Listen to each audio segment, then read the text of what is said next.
A Graveyard to Industrial Tyranny. A Short Story. July 21st, 2078.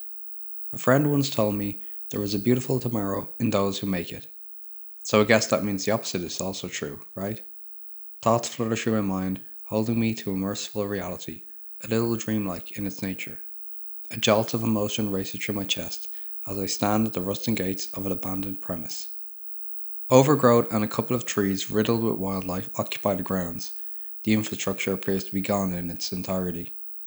Didn't we used to say one day that this day would come? I look at its emptiness and inactive state and consider that this represents freedom. Who but a few lonely souls would believe that? But I'm glad I'm among them. A reasonably selfish part of me thinks of how the end of the horrors of yesteryear also seems to represent freedom from my own melancholy. July 19th. I arrive at the O'Callaghan B&B on the outskirts of Portlaoise with just a backpack holding my minimal belongings. I enter and ascend three wooden steps that lead me down a red corridor, pointing me to the reception. An upright vending machine shaped system stands in front of me with a touchscreen covering its entire exterior. Welcome to O'Callaghan's B&B, it says in a clean Leash accent. How can I help you? Yeah, I'd like to book in for the evening, I say. Just yourself? Asked the AI voice on the other end. Yeah, just me. Alright then. May I have permission to process your biometrics for security purposes? Yeah, go on, I add bluntly, and in an uninterested tone. Suddenly, fast-moving cameras jolt from the walls, as if coming from nothing, and a crisscross of invisible lasers analyze my body while the machine in front of me scans my eyes to prove my identity. That's all done, Grania. Your room is C2. Please enjoy your stay, and just let me know if I can help you at any time, will you? Yeah, will do, thanks, I respond, and as quick as possible move away from this, one of many technological charades of the modern world, to make my own way to my room. Once I reach my room, I turn off the internet access and the AI connectedness of my room. I want to be off the grid as much as possible right now. I need peace and quiet. God, I need that above anything else. I pop my bag off my back and onto the bed before removing a sprawl of items. Several pieces of clothing, a couple of books, some food, and a box of tea bags. Soon I sit up with a pillow beneath me and one behind me for maximum comfort. Losing myself in the time machine once more, enjoying a copy I bought back in the tens, while the kettle boils in the background. As the kettle pops, I begin to notice I am reading over the same line in repetition. Frustrated, I leave my bookmark on the current page. I leave my book on the bed while making my way to the window. Such a different world to the one I was born into. A world where non-human animals were killed en masse and legally for the most trivial reasons in the world. There's almost an eerie silence to the world now, knowing it's all over. Now autonomous vehicles whiz down the road outside while I stand at the window of a workerless B&B, while it is the law of the land that no conscious individual, human or non-human, shall be treated as the property of another. It's a simple idea, but brought into practice from the world that came not so long ago, is nothing short from revolutionary. July 20th. I wake to the sound of my alarm on my internet disconnected phone. One day of disconnection and I feel great, to be honest. Perhaps this should be a more regular occurrence, even if in my early retirement the world will let me.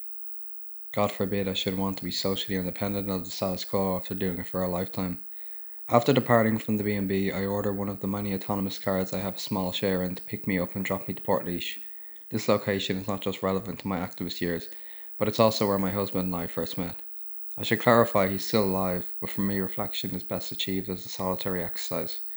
I soon find myself strolling through the town, trying to recognise the structure amid its many upgrades over the decades since I've last been here.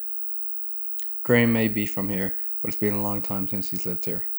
Perhaps his negative experiences of his upbringing left him repelled from returning to his true home, and maybe that makes me a little selfish enjoying nostalgia of a place that brings him so much distress. Although hence I guess that further makes the case for the solitary nature of effective reflection time. I managed to track down the place we first met, a cafe smack in the middle of the town. It's definitely the address where the cafe he once worked in was located. However, now while it is not vacant, it has been replaced by an establishment TD's office. There's something strangely painful about this. I analyse what stands in front of me with the irritating, gleeful look of a misleading man and dart toward, well, anything else. Slightly overwhelmed, I order my car to pick me up as soon as possible and take it to the back of a shopping centre car park so I can get some space.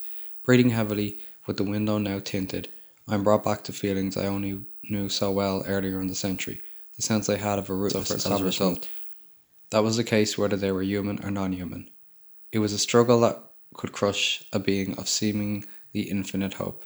It contributed to so much of my own pain for sure. My car takes me off to a camping site on a not so ideal evening for it, but I made the plan and I intend to stick to it.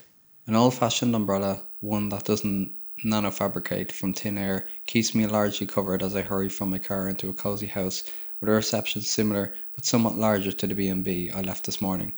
This place, however, to my surprise, has a human being at the desk. As I pull down my umbrella, a middle-aged woman with blonde hair and glasses notices me. "Ah, an actual human," I say somewhat jokingly. The woman smiles. "Well, how can you be sure? I could be a killer robot for all you know," she jokes, before letting out a short laugh. I smile at her remark. I realise then she's the first person I've interacted with in any way whatsoever in more than 2 days. "How can I help you, love?" she asks. "I'd like to book in for tonight." "Yous rent out tents, right?" "Yes, we do. They're self-arranging." "Oh, okay. If it wasn't for the weather, I'd prefer the old-fashioned way, but I think in this case I'll have to concede. Yeah, you're better off. It's going to be a bad night," she adds.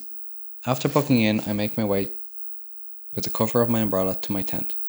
Finding it in the dark thanks to the night vision lenses the one behind the desk named Geraldine kindly lent me. I won't lie, I may be a tad cynical, but modern tech can be very handy when you need it. That I will confess. Soon in the nostalgic comfort of my tent, bringing me back to the camping days of my 20s and early 30s, I sit in a bit of a yoga position and enjoy the sound of the rain falling all around me outside. The hair on my skin rises. One thing I do love about the modern world, of course, is that animal abuse is no longer illegal. Even horse racing was outlawed a few years ago. Total animal liberation. Didn't we talk about that? Well, it's happened. It's finally happened, but it wasn't easy. And as I moved through more thoughts, reflecting on old friends who I became distant with, who moved elsewhere and who passed away, as I reflect on the challenge our movement faced and the pain that was endured by so many individuals, humans and non-humans, in these progressions of mind states, tears flow like the rain pouring from the sky above me. Soon my face is a tad drenched in tears. It's healthy though, and it happens, and that's okay. July 21st. A short-lived night at a camping site has become a memory as my car brings me out of the site and back to the main road. I'm journeying back to Dublin now, and my time away is coming to an end, but it was worth it and important. I probably annoyed a few people, but they know I'm safe anyway. As the short high-speed journey continues, I look back on years of personal depression and years of so much suffering and pain for so much of the world. At the time, it was hard to see the light at the end of the tunnel for any of us, but it was definitely there, and like the windshield wiper that just keeps on wiping, we did it. We achieved our goal, and eventually, somehow, thank God, the rain actually stopped. Suddenly a thought flashes through my head. It feels like a light bulb goes off in my head as I consider a final stop on my getaway. "I want to make a detour," I explained to my car. "Of course, Grania. Where to?" "GLD Abattoir Limited." "I'm sorry, I can't find that location."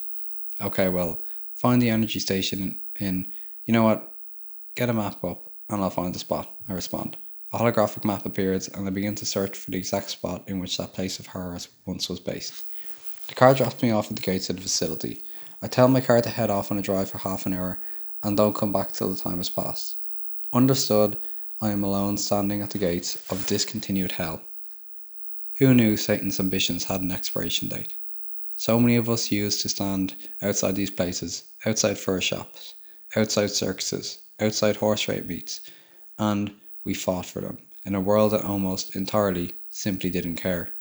But we always did, and we never gave up, and I'm so glad we didn't, that I didn't. The 30 minutes seems to disappear into nothing as my car pulls up, showing the unemotional trust of time and technology. I guess my family is probably getting more worried now. I left a note explaining I'd be gone for 2 nights, and a detailed explanation of why I was gone, and why they shouldn't be worried at all. But of course they are. But so many of you guys aren't here anymore. And while I love my family to bits, many of them simply will never understand what it meant. What it meant for us. I'm just delighted that we got there in the end. Thank you, I mutter to all the dreamers who came before, and walk back to my car, content. It soon takes me home, and back to the present moment.